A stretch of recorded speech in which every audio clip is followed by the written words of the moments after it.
Sri Venkat Swami ji, who happened to be a 7-time member of parliament and 3-time union minister. Thereafter, my father, Dr. Vivek.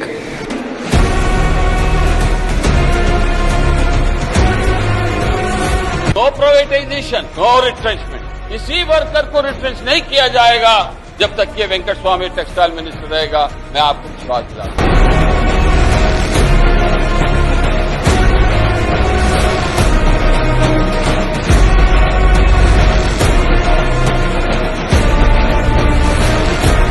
Telangana ఇస్తే బాగుంటుంది, తెలంగాణలో ప్రజలు ఆకాంక్ష ఉంది తెలంగాణ రావాలని చెప్తే అప్పుడు రాహుల్ గాంధీ గారు, సోనియా గాంధీ గారు నిర్ణయం తీసుకొని మనకు తెలంగాణ ఇవ్వడం జరిగింది.